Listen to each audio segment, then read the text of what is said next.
세상에 무엇이 막으리요 왜 주께 대답하나 전에도 항상 기다리셨고 또 지금도 기다리네 내 마음의 문 열기 원하시며 만물에 서 계시네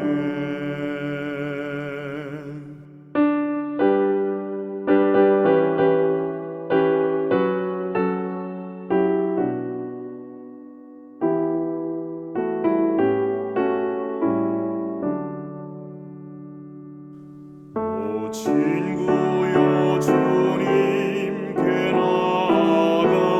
나아가오 사랑의 그 품으로 주의 맘에 모시면 근심 없고 모든 것 해결되리 전에도 항상 기다리셨고 또 지금도 기다리네 내 마음의 문 열기 원하시며 만물에 서 계시네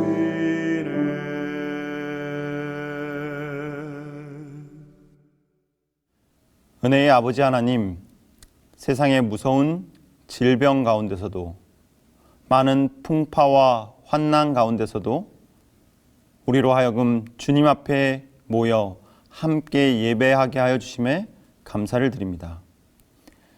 이 시간 각 처소에서 각자의 처한 상황 가운데서도 주님의 말씀을 사모하여 예배 드리기를 힘쓰는 모든 성도들을 기억하여 주시옵고 우리의 심령 가운데 주님의 위로와 평안이 충만할 수 있도록 은혜 베풀어 주시옵소서.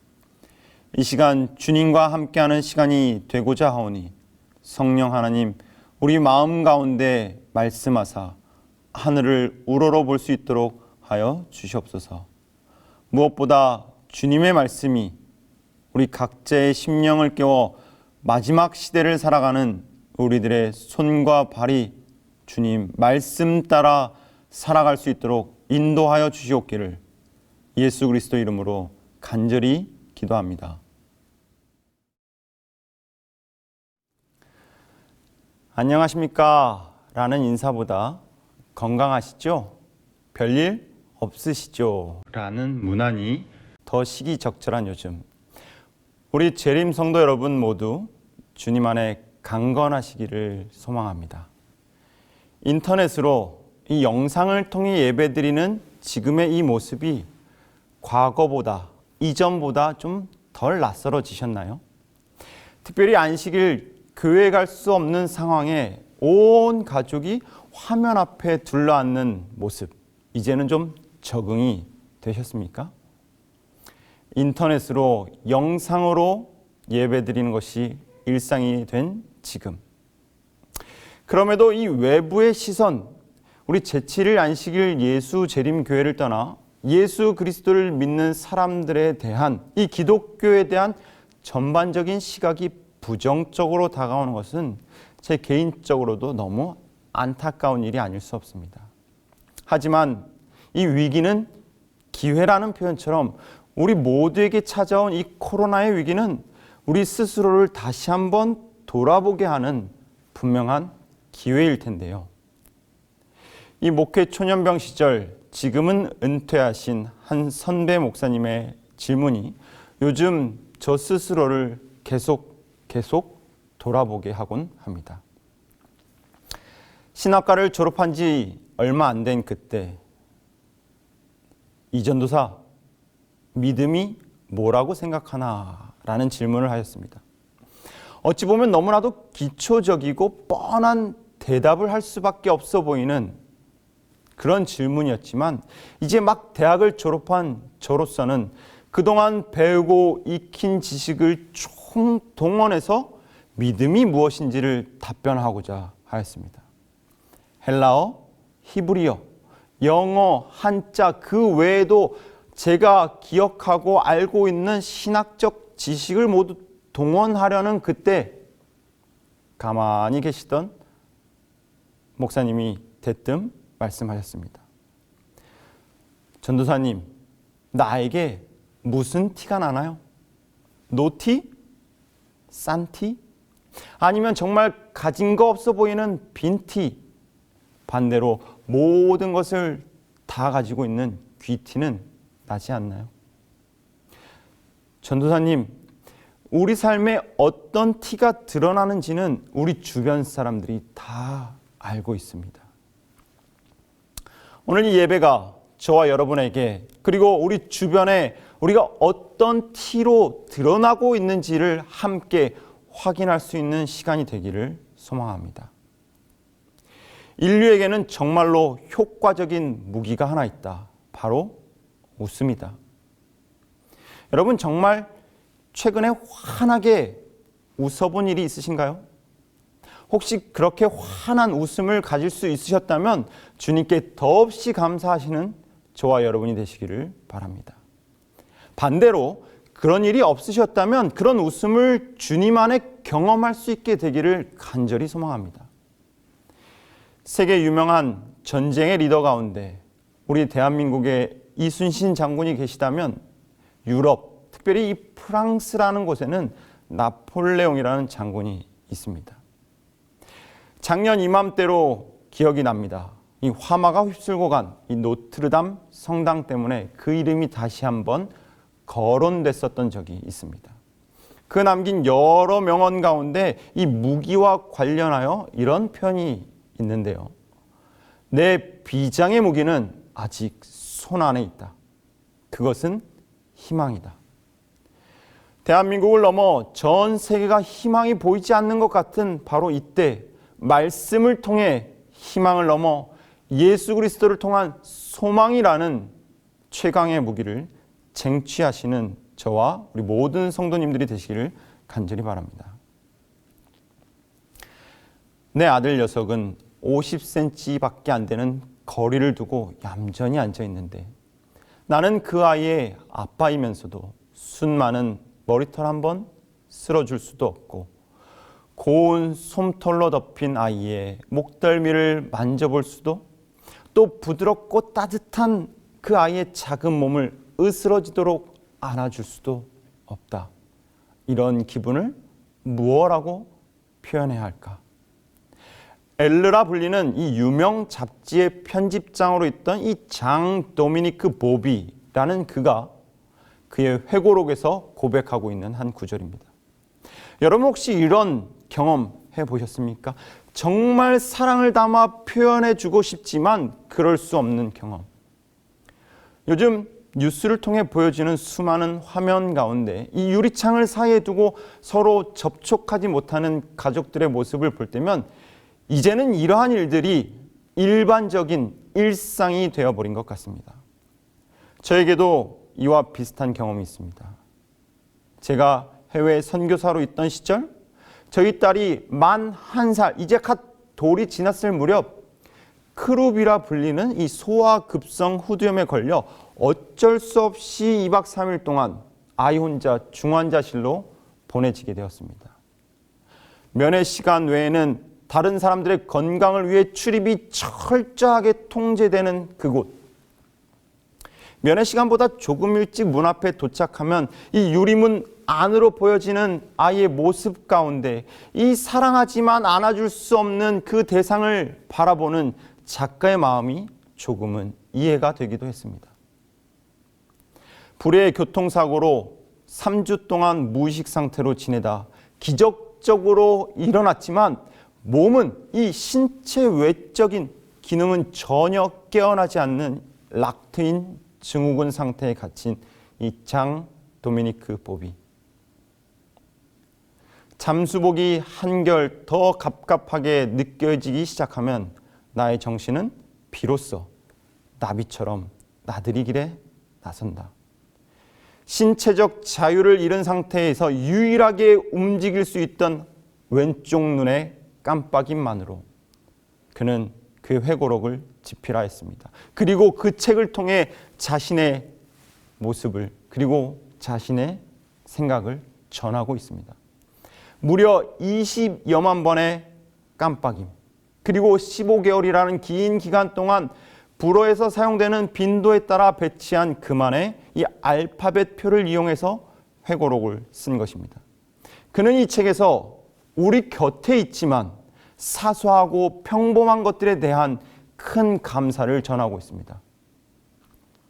비록 그는 무거운 잠수복 안에 갇혀 있지만 그가 그동안 누렸던 수많은 일상들, 평범하고 작고 사소한 것들에 대해 하나, 둘 감사할 제목들을 찾고 우리에게 고백하고 있는 것입니다. 코로나 바이러스가 창궐한 요즘 평범한 일상이 더없이 소중하게 느껴지는 것은 결코 몇 사람만의 이야기는 아닌 것 같습니다. 저는 학교에서 목회를 하고 있습니다. 이 학생들을 위해서 수업을 준비하던 중 한 소녀의 이야기를 듣게 되었습니다. 미국 이 미시시피주 이 시골의 사생아로 태어난 한 소녀. 찢어지게 가난한 형편 가운데 설상가상으로 의지하고 살 수 있었던 사촌 오빠로부터 9살 무렵 성폭행을 당합니다. 그리고 14살이 되기까지 계속해서 이어지는 일가 친척들의 학대. 14살에 미혼모로 아들을 낳았지만 2주 후 그 아이가 죽게 되는 경험을 하게 됩니다. 몇몇 분들은 벌써 이분의 과거를 들려드리니 그 사람이구나 아시는 분들도 계실 텐데요. 오프라 윈프리, 현 세대 가장 영향력 있는 이 여성 가운데 한 명으로 여러 곳에서 그녀의 영향력을 발휘하고 있습니다. 결코 쉽지 않았을 과거의 흔적들을 갖고 있는 오프라 윈프리. 하지만 이제는 그 누가 보아도 성공의 최정점에 서 있다 할 수 있는 그녀인데요. 그러한 그녀가 자신의 성공의 비결을 알려주고 있습니다. 인생이라는 치열한 전쟁터에서 그녀를 버틸 수 있게 해준, 정말로 잊고 싶을 정도로 암울한 삶의 전투를 이겨낼 수 있게 이끌어준 최고의 무기, 다름 아닌 감사라는 것입니다. 오늘도 거뜬하게 잠자리에서 일어나 생활할 수 있도록 하여 주심에 감사합니다. 오늘도 눈부신 파란 하늘을 보게 해주셔서 감사합니다. 오늘 아침 맛있는 토스트를 먹을 수 있어서 감사합니다. 아주 작고 사소한 말 그대로 평범한 일상들이지만 이것이 바로 그녀를 그 험난한 전쟁터에서 버틸 수 있을 뿐만 아니라 현재 성공의 가두를 달리고 있는 그녀를 만들어준 최고의 무기임을 고백합니다. 여러분이 감사라는 글자를 한번 좀 보시면요. 이 감사라는 글자가 왜 무기가 될 수 있는지 글자 스스로 소개하고 있는 듯합니다.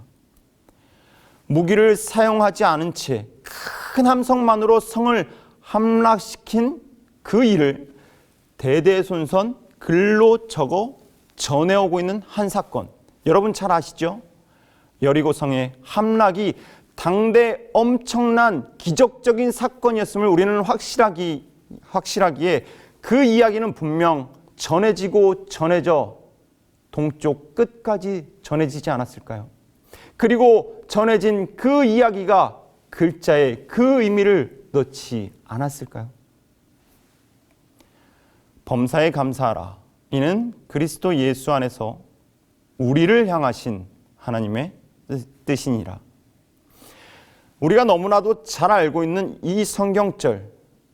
하지만 우리들은 이 범사 모든 일에 감사해야 함을 잘 알고 있지만 심지어 감사할 줄 모르는 자녀들을 위하여 하늘에 있을 곳이 없다고 화인 여사는 재림신도의 가정에서 소개하고 있지만 머리로 이해되고 가슴으로는 알고 있지만 우리는 우리의 일상을 뒤덮어버린 코로나 같은 상황 가운데 이것이 결코 쉽지 않은 일임을 너무나도 뼈저리게 느끼고 있습니다. 어떠세요, 여러분? 지난 한 주 안식 후 오늘까지 3일간 여러분들은 어떤 일로 감사의 기도를 하셨습니까? 무슨 일로 감사의 찬미를 돌리셨나요?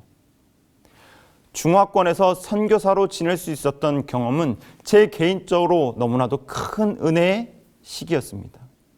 한국으로 돌아와 이 가족들과 옛 민속 마을을 여행하던 때입니다.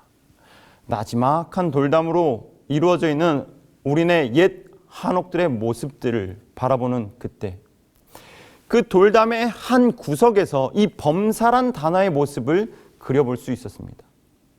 세상의 풍파로부터 집을 안전하게 보호해주는 역할을 하는 돌담. 바로 그러한 돌담의 기초는 우리 발에 치이는 아주 작디 작은 이 돌멩이 하나에서부터 시작됨을 이 범사의 범자라는 글자가 소개하고 있는 것 같습니다. 돌담 안에 기초가 된 하나의 작은 돌멩이.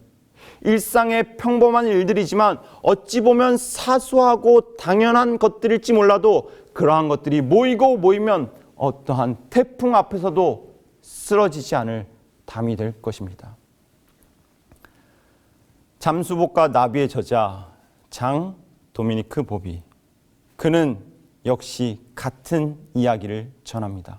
사소하고 당연한 것으로 여겨지는 것들이 무엇보다 정말 보잘것없는 평범한 일상의 단면들이 그것들에 우리가 감사할 때, 그 감사가 우리 삶을 통해 실천이 될 때 우리는 범사에 감사할 수 있다는 것입니다. 노벨상을 가장 많이 받은 이 민족으로 잘 알려져 있는 유대인들, 그런 유대인들 스스로에게 그들 가운데서도 이 존경받는 몇몇 랍비들이 있습니다. 그 가운데 한 명인 이 하이만 주다 샤텔이라는 랍비가 쓴 진정한 삶의 향유라는 책에는 감사와 행복의 관계를 다음과 같이 설명합니다. 행복은 내가 원하는 것을 가지는 것에서 오는 것이 아니라 내가 가지고 있는 것을 감사하는 것에서 온다. 성경은 우리에게 분명히 말합니다. 작은 것에 충성하라. 뿐만 아니라 성경 곳곳에서 우리가 드려야 할 감사의 필요성과 중요성, 그리고 그 감사를 우리의 사명으로 제시합니다. 감사의 제사를 드린 사람이 나를 높이고 길을 예비하는 자이니 항상 기도하며 기도할 때마다 감사를 드리십시오. 주가 만드신 모든 것들이 주께 감사하며, 하지만 모든 일에, 많은 일에, 무엇보다 큰 일에 감사하기 위해서 가장 작은 것에, 가장 보잘것없는 것에 감사할 수 있는 꾸준한 연습이, 습관이 필요하다는 것입니다. 군대 다녀오신 분들은 다들 경험해 보셨죠?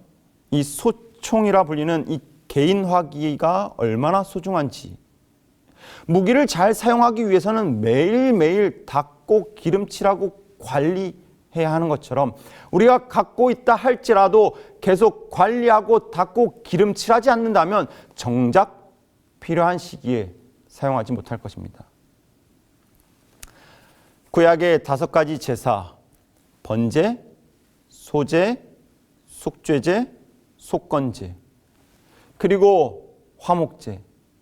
이 화목제가 다른 이름으로 감사의 제사라는 사실 여러분 아마 들어보셨을 것입니다. 이스라엘 하나님의 백성들에게 감사는 하나님께서 알려주신 중요한 삶의 원칙이었을 뿐만 아니라 매일매일의 삶에서 습관적으로 드러나야 하는 일상이었던 것입니다. 무엇보다 내 삶 속에 어린 양의 피로 인한 하나님과의 화목을 경험한 자라야 비로소 화목제의 참 감사의 의미를 알 수 있는 것입니다. 이처럼 비록 우리 삶에 보이지 않는 어둠으로 인해 갖은 풍파가 끊이지 않을지라도 예수 그리스도의 십자가 보혈을 경험한 자라야 비로소 오늘이, 지금이, 그리고 이 순간이 진정 감사할 수 있지 않을까요? 이처럼 습관이 되고 오늘 지금 이 상황에 감사할 수 있었던 한 인물, 우리가 지난 1월, 2월, 3월 열심히 살폈던 교과의 주인공 다니엘. 그는 우리가 아는 대로 습관되고 어떠한 상황에도 지금 이 순간 감사할 제목을 찾아냈기에 사자굴도 감내해낼 수 있었던 것입니다. 분명 코로나는 우리 모두에게 감사할 일들을 많이 빼앗아 갔을 것입니다.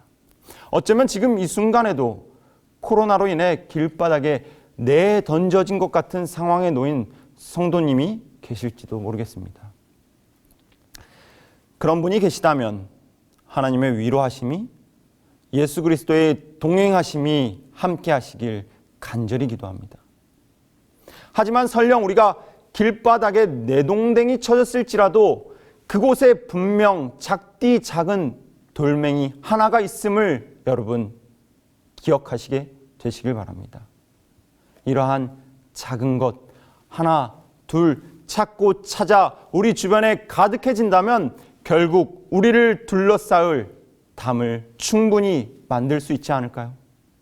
감사의 돌멩이, 감사의 제목들을 더 많이 찾고 더 많이 모을수록 그 담은 우리를 둘러싸 내년, 내후년 다시 있을지도 모르는 코로나 그 이상의 풍파에서도 저와 여러분을 안전하게 보호해 줄 것입니다. 코로나로 인해 모든 일상이 얽히고 설킨 지금, 어쩌면 그 어느 때보다 우리 자신이 주변에 어떠한 모습으로 어떠한 티를 나타내고 있는지 가장 객관적으로 보여지고 있을 텐데요. 코로나로 더 이상 희망도 불분명하고 감사의 조건을 찾아보기 힘든 요즘이지만 안녕이라는 인사보다 어떻게 버티고 계신지 웃음기 없는 얼굴로 목례하는 것이 일상이 되어버린 지금이지만 더욱이 그 어느 때보다 마지막 시기임이 분명한 이때, 이 마지막 재림을 준비하는 군사로서 갈고 닦고 기름칠하여 언제든 사용할 준비가 되어야 할 그 무기, 바로 감사. 항상 감사해야 할 사람이 있다면 그는 곧 그리스도인이다. 오늘 지금 이 시간 여러분 찾아보시기 바랍니다. 그리고 비록 아무리 작다 할지라도 그것을 습관적으로 반복해서 실천하시기 간절히 바랍니다. 마침내 그러한 작은 감사가 저와 여러분의 삶의 티로 드러날 때, 우리를 둘러싸고 있는 무기로 드러날 때 세상의 어떠한 풍파라도 우리는 거뜬히 이겨낼 수 있을 것입니다. 아울러 감사의 제목이 그치지 않을 수 있도록 쉬지 않고 기도하시는 저와 여러분 모두가 되시길 간절히 소망합니다. 함께 기도하겠습니다. 사랑의 아버지 하나님, 수많은 어려움과 환난 가운데서도 우리에게 감사의 제목이 있음을 기억하게 하여 주심에 감사드립니다. 세상에 많은 환난이 감사의 제목들을 가리우고 없다 하는 이때에 그것들을 찾아낼 수 있는 지혜를 허락하시고 찾아낸 작은 감사의 제목들을 계속해서 모을 수 있도록 우리 삶의 습관화, 일반화될 수 있도록 우리의 심령을 인도하여 주시옵소서. 이 시간 각자의 처소에서 감사의 제목을 찾는 우리 믿음의 가족들, 주님 기억하여 주시옵고 우리 삶에 더 많은 감사의 제목으로 주님께 영광 돌리는 우리 모두의 삶이 될 수 있도록 인도하시길 사랑 많으신 예수님의 이름으로 기도합니다.